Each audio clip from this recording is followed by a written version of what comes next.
Lightning causes the power to fail for a second. While Andy goes to the bathroom, Gary notices his watch acting weird at the same time the elevator opens. As thunder continues to crash outside, Gary struggles with the elevator doors because they refuse to stay open. Suddenly Gary's flashlight turns on by itself, and when he tries to turn it off, the elevator doors shake along with his hand. At that moment the doors close and Andy hears Gary scream, so he immediately goes back. He finds Gary holding a destroyed flashlight and blaming the elevator, which he is afraid of now. Andy thinks it's nonsense and forces him to come along. The next day, a group of pregnant women finish their yoga class and get in the elevator. They notice it's going down faster than usual when suddenly the box sparks and stops.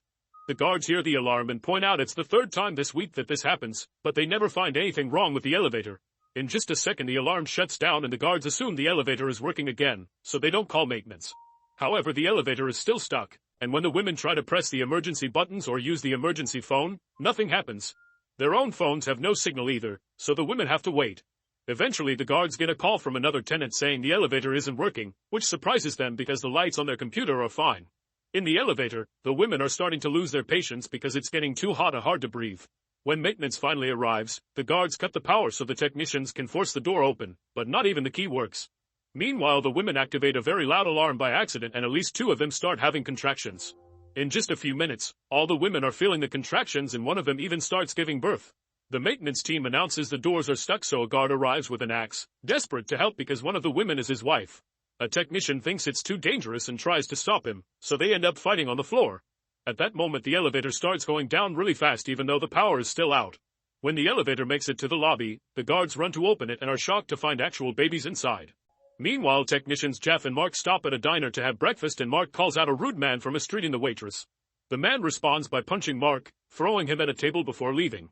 Their breakfast is interrupted when they get a call from their boss telling them to go to the Millennium Building to fix the elevator. At the same time, reporter Jennifer is sent to the Millennium Building to cover the incident with the pregnant women, who are now being taken away in ambulances. Jennifer tries to ask the mothers some questions, but the cops forbid it. When Mark and Jeff arrive, they're told about the elevator issues and manager Milligan wants them to get it fixed quickly because he's afraid of getting sued. Mark and Jeff are then taken to the engine room on the roof. While the duo checks the engine, they chat about a mechanic who recently self-deleted, which is strange because he'd seemed very happy. The guy thinks the engine may have been hit by lightning, but Jeff considers the idea ridiculous. A few hours later, the duo is done checking everything yet couldn't find anything wrong, so they just leave. In the meantime, a blind man is at the hairdresser's, who secretly gave him green hair. It turns out he uses being blind as an excuse to get too handsy with her, so this was her revenge. When he and his guide dog get in the elevator, he chooses to go down yet the elevator starts going up. It doesn't stop until floor 91, which is still under construction and currently empty, meaning nobody could have called it. The man presses a bunch of buttons but the elevator doesn't work, so they come out. The doors immediately close and the elevator goes down without them.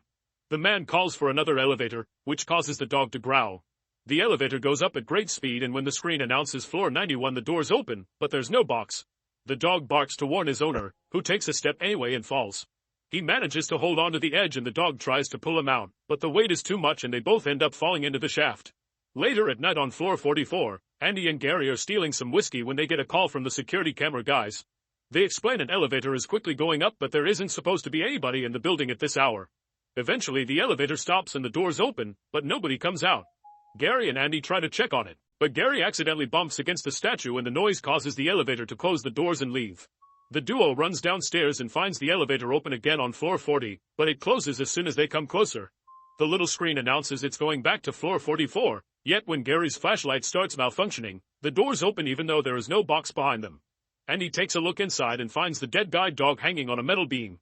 At that moment the doors close, capturing Andy by the neck. Gary tries to help him out but the doors are stuck. Suddenly the elevator box starts coming down and pushes Andy down until he gets decapitated against the edge.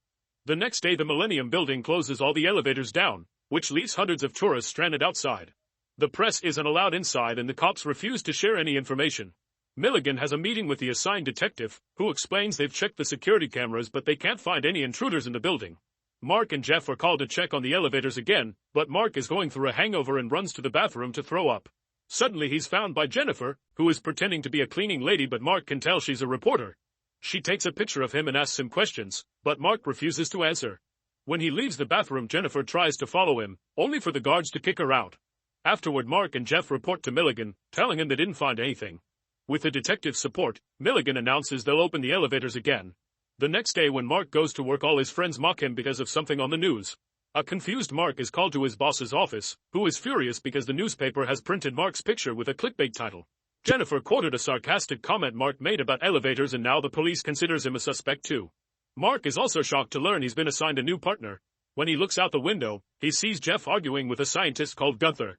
Mark asks his new partner about the mechanic that self-deleted and learns he used to be Jeff's partner. In the city, two friends are roller skating everywhere, not caring about bumping into other people or cars. Eventually they make it into the parking lot of the Millennium Building, where one of the skaters is accidentally hit by a vehicle while the other one just keeps going. While the fallen man checks on his injuries, all the car's wipers start moving at the same time an elevator opens. A very bright light sucks the man in, and moments later it ejects him on floor 86. The body flies across the room, breaks a window, and goes through the fence to then fall off the building, dying as soon as it crashes to the ground. Seeing the incident on the news, Mark rushes to the Millennium Building, but he's not allowed to come inside. On his way back, he sees Jennifer among the other reporters and follows her until she apologizes for her article. She shares some details about the incident, explaining that the police think the guy jumped to self-delete, but she believes there may have been some foul play. On the lobby, a little girl manages to escape from the nursery and sits to play in front of the elevators.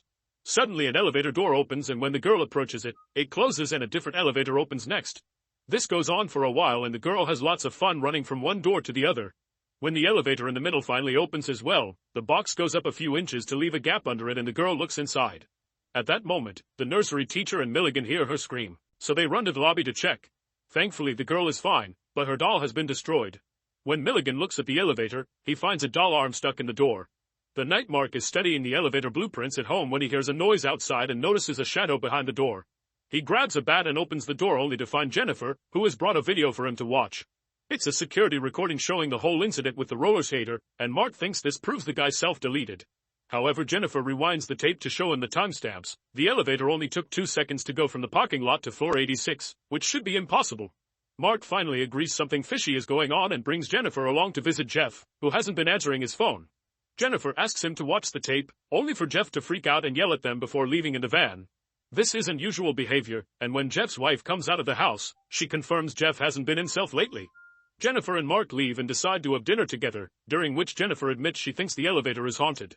After dinner, they go to Jennifer's office and use her computer to search information on Gunther, since he's the one who designs the elevators for the company. He used to work for Codelt Industries, which was shut down after an investigation regarding bribery and illegal use of government money. Another article reveals the company used to work for the army making weapons. At that moment, Jennifer's coworker Chip walks by and notices the article they're reading, so he shares what he knows. Codelt got in trouble for making biochips, which are computer chips based on live tissue. They built a computer base on dolphin brains that developed a mind of its own, and the chips became able to reproduce themselves, so the whole computer grew and behaved like an actual living organism. However, nobody knows what happened to it. Chip never heard the name Gunther, but he agrees to help them look for information. On their way home, Jennifer tells Mark she believes the elevator is haunted. The next day Milligan gets in the elevator and some blood drops fall on his shoulder. When he looks up, he finds the hatch open. Suddenly the elevator stops and Jeff's dead body falls through the hatch. A terrified Milligan crawls out, but soon more employees see the body too. Mark receives a call with the terrible news, so he and Jennifer rush to the press conference to get some details. To the duo's shock, Gunther is sitting on the table with Milligan, the detective, and Mark's boss. The detective explains Jeff had been a suspect and now they're sure he was involved in all the incidents. He also claims that the police received a note from the murderer. Mark can tell he's lying, but when Jennifer tries to ask Gunther about the biochips, he stops her because he thinks knowing that would make them look like suspects too.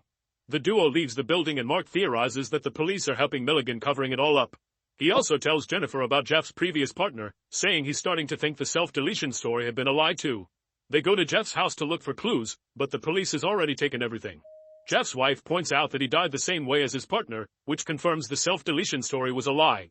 Next, Jennifer and Mark visit Jeff's partner's widow, but she won't open the door, so Jennifer picks the lock. When the duo comes inside, they find a creepy altar dedicated to the dead guy. The widow finally agrees to talk and explains her husband was killed when they left him bleeding inside the building for 3 days. She thinks his spirit is still around and will only find peace when he gets his revenge. At the Millennium Building, a large group of people get in the elevator, which starts going up very fast and doesn't stop on any of the floors the tenants chose. Soon everyone starts crying or yelling in panic, and a child wets his pants. Suddenly the floor opens and a bunch of people fall to their deaths. Some of them manage to hold on, but the elevator is going too fast and one by one they start falling too. The elevator never stops and eventually bursts through the roof, destroying half of the engine room. This time the incident reaches the White House and the president appears on a press conference saying all the elevator deaths were an act of terrorism. At the same time, the boss of the elevator company meets with Gunther and tells him that since he created this monster, now his responsibility is to kill it. Back to the Millennium Building, the police are showing up with more men than usual as part of an official operation. Jennifer arrives driving Jeff's van while Mark hides in the back. She pretends to be a company employee delivering elevator materials related to the investigation, but the cops still want to search the van. At that moment she gets a call from Chip, who tells her that biochips are still an ongoing project and now they're using humans instead of animals. The police get tired of Jennifer buying time and force her to hang up before locking her up in a room.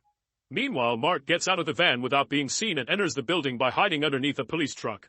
While the cops keep bringing in boxes of ammo and explosives, Mark carefully sneaks around and uses his master key to open a service elevator, jumping on top of the box right before the cops use it to reach the last floor. Once the way is clear, Mark takes the stairs to the roof and dodges a few cops before entering the engine room. There he uses his key again to activate one of the main elevators, which is seen by the guards on the main computer. After grabbing a lamp, Mark goes back to the last floor and rushes into the main elevator right before the cops could see him. At first it doesn't move, but when Mark touches the hatch, the elevator immediately starts going down pretty quickly. Using the buttons does nothing, so Mark forces a short on the elevator to finally make it stop. Next, Mark climbs on top of the elevator box and uses the buttons there to control it. He goes up a few floors and makes the elevator stop when he notices a mysterious message on the wall written in blood. Mark checks inside a hole and is startled when a bird flies out, but there's nothing else, so he starts going up with the elevator again. A few floors later, he finds a strange white substance on another hole and sparks on the cables above. When he tries going higher, the police make it to the engine room and deactivates the elevator, so now Mark has no choice but climb up using the cables. He discovers a compartment in the wall and forces it open, which makes the box in the engine room shake and spark too. Inside the compartment he discovers the large glowing biochip and doesn't hesitate to stab it multiple times. At the same time, the elevator box in the engine room catches on fire and starts going down. The biochip hasn't died yet, so Mark keeps on stabbing. The cops use explosives to blow the elevator door up and they start going inside, intending to capture Mark. The flaming elevator box is coming closer, so Mark moves out of the way to avoid death. Most of the officers quickly get out, but one of them trips and his legs are left hanging over the edge, so the elevator box splits his body in half on its way down. Mark gets ready to escape, but a second elevator goes up and causes some cables to tangle around his legs, so he's dragged along. Using all his strength, Mark manages to untangle the cables and jumps off right before the elevator crashes against the engine room. Debris starts falling and Mark has to hide under a beam to survive. Meanwhile, Gunther arrives at the building and is allowed in because he has a special pass. The operation leader recognizes him on camera and realizes this isn't related to terrorists. While Jennifer gets into the vents to escape the room, Mark leaves the elevator and steals a weapon from the police boxes. Then he goes to floor 65 and opens the elevator door to find the biochip again. He gets ready to shoot only for Gunther to appear next to him with a gun. Mark quickly disarms him and a fight ensues during which Gunther tries to kick Mark down the elevator shaft.